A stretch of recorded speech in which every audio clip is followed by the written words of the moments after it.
Or whenever you... Yeah, let's go. Alright, so 1, 2, 3, go. It's on. Oh, Yeah, it got all of that. great.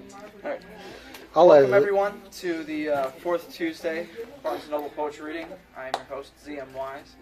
Tonight's featured reader is, right here, Mr. Weasel Patterson of Weasel Press. He is a degenerative poet and also author of books such as A Warm Place to Self-Destruct and Ashes to Burn. He'll be talking about his new work in both poetry and prose. Without further ado, here he is, to astound you, in the flesh, Weasel.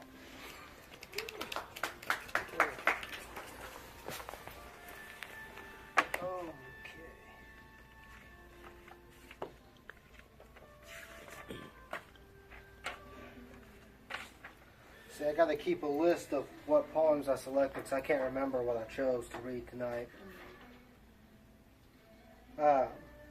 So, like Zach said, I'm the dude of Weasel Press. If you don't get the reference, you probably haven't seen the movie or too young to have watched it.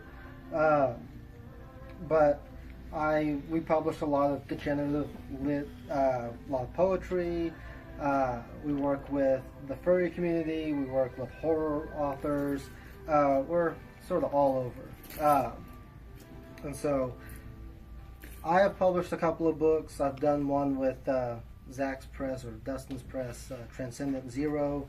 I've worked with Thurston Howell Publications. And for the most part now I self-publish a lot of my stuff. The book I'm going to read from, I got a couple I'm going to do.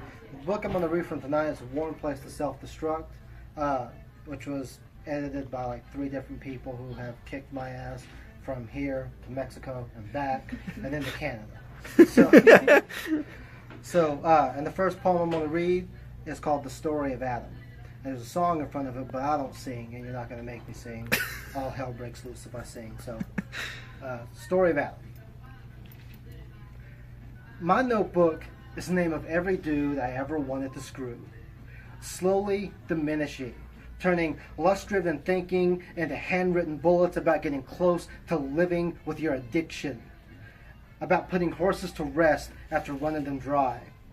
You see, there's poetry inside every one of us. Simply crack open your ribcage and strike a match against your heart. You'll see the caveman drawings tattooed along the inner linings of your flesh.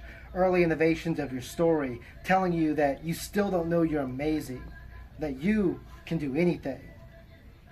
Yeah, it's true. There is no one as beautiful as you are when you're open. Our blood ain't the same, but we can make the earth shake when we drain ink from our fingers, sharing words lost alongside roads at dawn. I left my prayer beads at the altar of all my midnight explorations, giving thanks to stories I have been left with, but there are no mantras for the dead. I still stain their words with my blood, but they light fuses to shoot rocks through our past, broken muses plaguing early morning words drizzled on the scraps of paper. Breaking the silence of the calamity, clack, clack, clack of the keyboard, fully automatic words escaping cavities not yet filled in my bones, burning cigarettes on my forearm, I have named them Adam. Second chance deliriums injected into my veins. Adam, we grow so far apart from each other, but I still offer up sacrifices of myself so I can taste the cigarettes on your tongue. I pen my thoughts into you. I pray that you will walk with me into the next world. Adam, I am still searching for the crossroads of our story. And as long as I can remember, this is how the story goes. I hitched a ride on an airplane. Rode it wherever it wanted to go. Sat through the pushes and the pulls. Closed my eyes so I can imagine our story without the words. Only, I didn't have to imagine. The words never existed.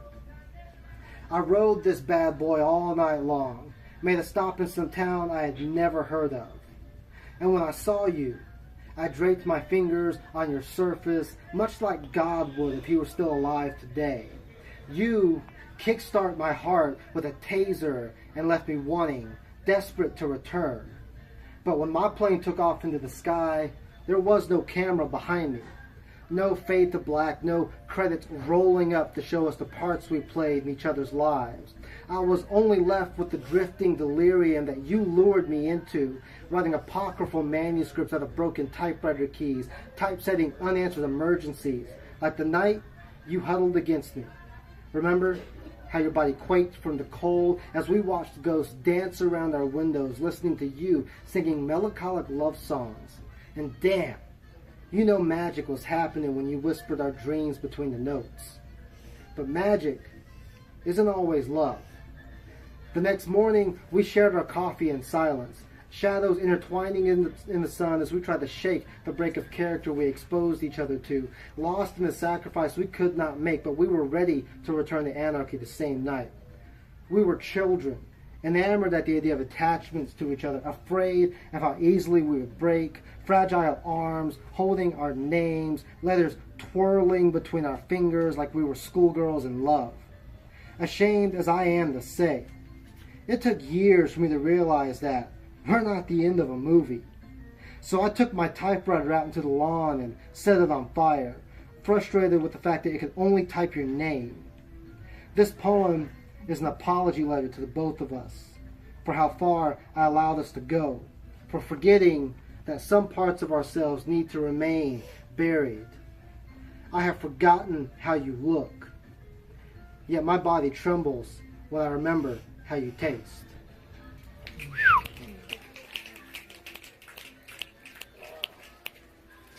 So, I got a new book coming out next month, and I'm actually going to use the Weasel Press label for this one. I've gotten approval from my team.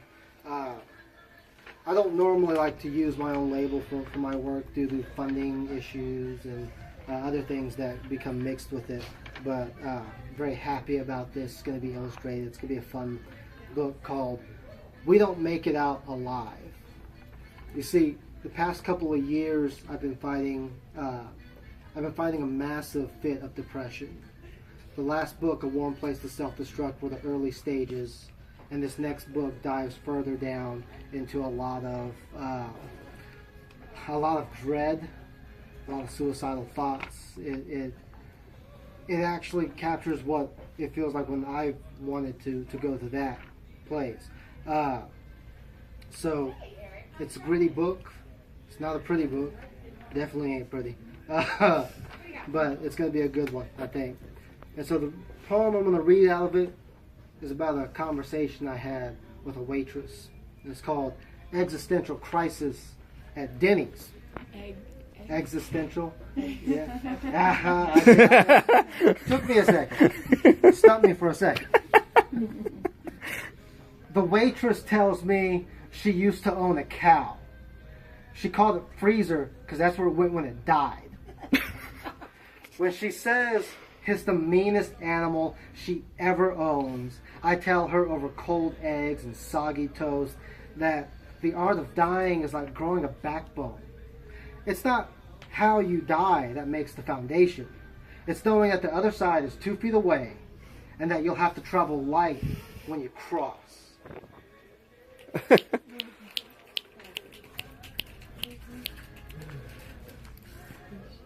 So, for the past several months, I've been fighting with publishers. I've worked with 4 different publishers, and I've put out a few chapbooks: Transcendent Zero Press, Earl of Plaid, Cool Kids Press, most of which are dead now. But I've been fighting with them to get the rights back to my chapbooks. When you put out several chapbooks and you're an author, you tend to be poor and can't afford the chapbooks that you put out to sell to readers. So instead of dealing with buying multiple books, I got the rights back to them, and I put them all in a single collection called Born Into This, which is what I'm going to read from. But if you've ever tried to negotiate getting rights back from a press, it can either be the easiest thing in the world, or it could be a real bitch. So, the poem I'm going to read is from my first chapbook. I can't really say the title, but Y'all Mothers Need Jesus. I think that's a good way of saying it. Morning. Where shall I wander beneath this lazy waking sky? The leaves all scattered, wearing proudly their morning coffee, affectionately forcing me to stir this plastered green tea, the thing they now envy out of naturally glowing loss. My footsteps mark a badly paved road, leaving their shattered cells on hot asphalt. The papers, wrapped in yellow, await their master's presence to deliver yesterday's news. My neighbor, the early riser, waves to me, the insomniac. Always a kind brutality on his face. We all have secrets. Sometimes it's best never to know. I trail along to the next street over. More leaves pile in ditches, making the trees a defenseless beggar, drowning in winter. But she is not yet here.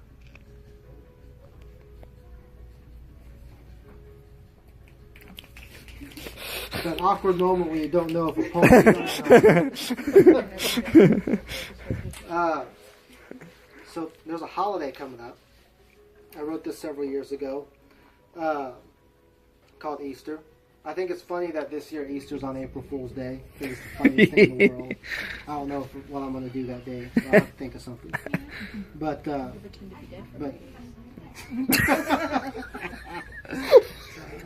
like that.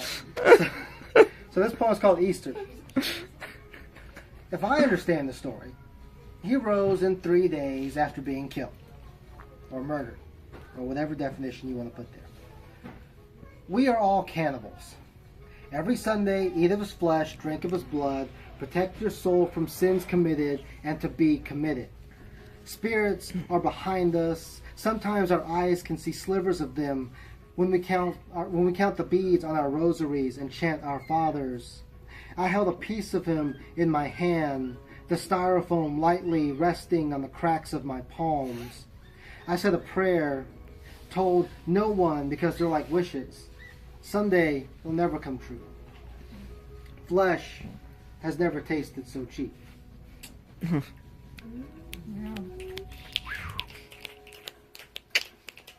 Alright. This next one is, and that poem was from my book Ashes to Burn, which was done by you guys, which I think is still in print. I don't think you guys have taken it down yet. I gotta get with Dustin on that. No. It's gonna go down eventually. So if you want that one, get it now. And this is called The Sky is Aimless. It's from a book called The Hell Inside. The Hell Inside is actually a small quotation from a Buddy Wakefield poem. And if you've never read Buddy Wakefield, I highly suggest that he's probably one of the greatest poets, greatest living poets at least. There's several up for that, but Buddy, he punches you in the face every time you read. So. But this is called The Sky is Aimless. Uncle Jack nestles along my tongue, soothing watered-down visions of tow trucks and past-due cars. I use the notices as coasters to keep from wasting paper. You can tell a repo driver anything, but their souls are fully invested in their jobs. That's all you can ask of them. The sky is aimless tonight. Its silence soaks up shivers of the next morning as I wriggle out the final drop of unspoken prayers. There's strange days ahead. They'll find me one day, cradled beneath unfinished bombs, digging into spilled imaginations. They're only obscured by time because words age faster than we do. The sun will rise again tomorrow. That abyss will never have existed. Addiction will have been burned away, and he'll be another momentary lapse of understanding. The paradise not yet reached. Where am I at? Almost done. Halfway through. Then you guys can kick me out. Alright, so as I mentioned before, my book, A Warm Place to Self-Destruct, is sort of the beginning stages of depression, as I define it. And there's several reasons for that, and a couple of the poems here, you'll kind of get an idea. Let's see here. The first poem I'm going to read from this one is, if I can find it. That's the problem with poetry, is you can't always find what you want. Okay, so we wore our affection to dinner. It's dedicated to my mom. When I came out as gay, I didn't hang my human self in the closet. I opened the door hoping to be normal. You told me mothers know their children, said that you were happy to see the costume peeled from my skin. And I thought for a moment happiness exists. And I felt it. But there's a liminality to cracking yourself open. A brief pause in the mundane cycle where all our wrongs come back. Skies hauled your grief as I told you I was marrying a man. You stood in my driveway, a woman of God reborn, sorrow falling with the rain. When you got in your car, I could see your mask crack, your emotions too provoked to keep from throbbing as you left.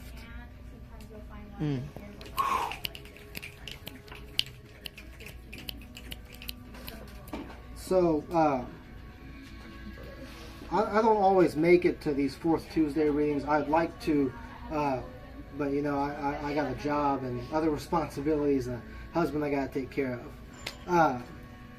When Zach told me, when Zach asked me to be here tonight, I had to think about it for a second because I was like, man, responsibilities. And that's kind of what this poem is about. It's called Poison. Feet touch cold cement as the alarm screeches 4 a.m. It's raining, barren skies light up with quick shots of lightning. Every few moments it returns the pulse to the earth when she is running dry.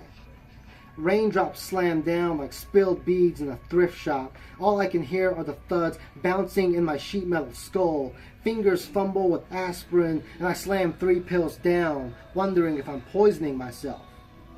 Some nights, my head rumbles while I dream. Yet dreams are only temporary Novocaine. Even a natural drug like sleep can't last forever. 5 a.m., shower, pop medication for my blood pressure, and take a long drag off of a cigarette before downing about 260 milligrams of caffeine. It keeps me calm, yet alert enough to push through another 9-hour day, starve till lunch, then eat processed garbage. Eventually this will kill me, but I can't be bothered with death. Father Core needs folks to man his computers for piss poor wages. And don't dare get sick, y'all. HR can't handle the paperwork. End of the day, sit in traffic, light up another cig, and think about a beer when I get home. It'll help sleep off the caffeine intake before repeating the process all over again. To keep the lights on. To be distracted by cable news reporting fluff pieces and political opinions that I've stopped finding interest in. Before I sleep, I imagine what it would be like to just drive off, to be nameless and on the road, but all roads crack as you wake. Yeah. Yes, indeed. Totally relate.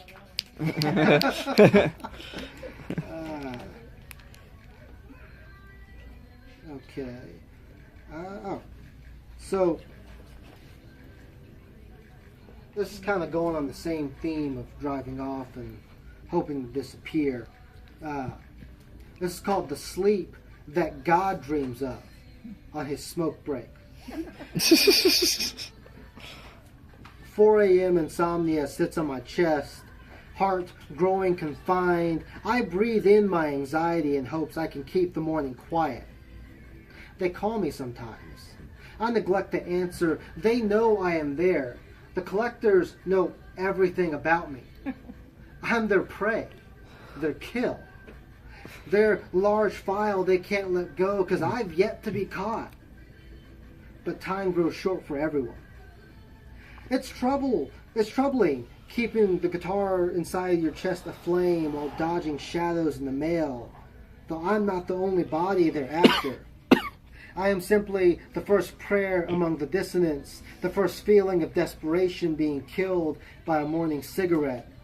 Yet self-medication is only a temporary fix to keep the voices at bay. They'll find me out there, gone mad, gone nameless.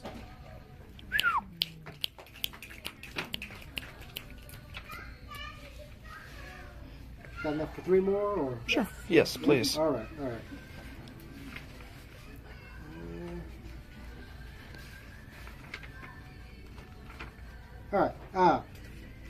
So I'm going to end my reading with some pieces from, again, the upcoming book, We Don't Make It Out Alive. And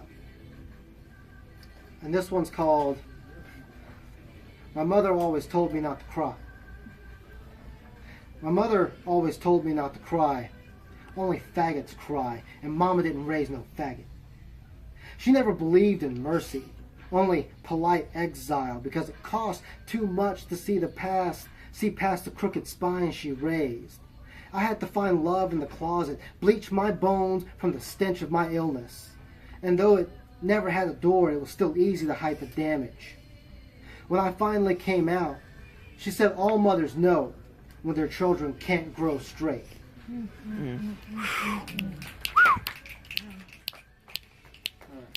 don't know how many people can answer this question, but I'm going to see anyways. How many people have had their car repossessed? My parents are. Okay, that's a good one. So I got 1. Normally I get like 5, sometimes 10, depending on the reading. Never 1. That's good. Don't ever get your car repossessed. Figure out how to fix that if it's on the fritz. Me, I fix it by hiding it somewhere where they can't find it. This one's called Repo. And yeah, it's about exactly what you think it is. And if you don't know, I'm a heavy smoker, so almost every poem I have has a cigarette in it. Actually, I've switched now to vaping. It's all the same. It wouldn't work as well in poems, though. Huh? I got up and vaped. Yeah, exactly. You need a cigarette in a poem. It's aesthetics. It's aesthetics. Standing on the corner of the alleyway, vaping my heart out. All right. I lit a cigarette as I watched them. Morning stillness disrupted by the noise of their engines, roaring to keep the sun barely visible. They latch onto her, no caress to their touch, rip her off the pavement and onto warm asphalt. Tires screaming as they stole her. Such a shimmer of carelessness is hard to watch as I puff this last little bit of nicotine into myself. A little courage to shooting through my heart as I greet them. And they let me gather my things. Felt-covered seats brush against me as I remove myself from her. The man takes my keys and says, "Have a good day," for the sake of customer service. Politics reaches in every corner of our universe. A little politeness is just a part of living. My things and I, we gather on the side of the road as we all watch them drive off, solemnity dissolving. Alright, I'm going to end this one. Don't read too much into the title. I'm going to end this one on a poem called Wet Dreams. It's dedicated to my husband. You knew who I was when you met me, so don't be mad. What? He'll get it when he sees the video. Oh, gotcha. We stood under fizzling street lights, asking for blessings on sins we were prepared to commit. Hands crawled up my heart, beast vibrating, ready to erupt underneath cold fingers. Smoke lingers as he takes me to see God, to learn to forget myself. We all carry wisdom inside us, designing our own micro-catastrophes while etching solutions inside our flesh, so we never have to realize that most answers lie within us. He is my seductress, though he has aged. On nights I couldn't cope, he became temporary cotton balls to fill cavities created from addiction. He is not lasting. Only a few cheap thrills that lack the ability to repair me, only there until morning, until I call on him to return. Yeah. I want to thank everyone for coming out. It's been a couple of months since I've actually read. It's actually been several months since I've read. So it's kind of nice for me to get back into the game and just to read for such an awesome crowd like you guys. It's really been great. So thank you. Thank you. Woo!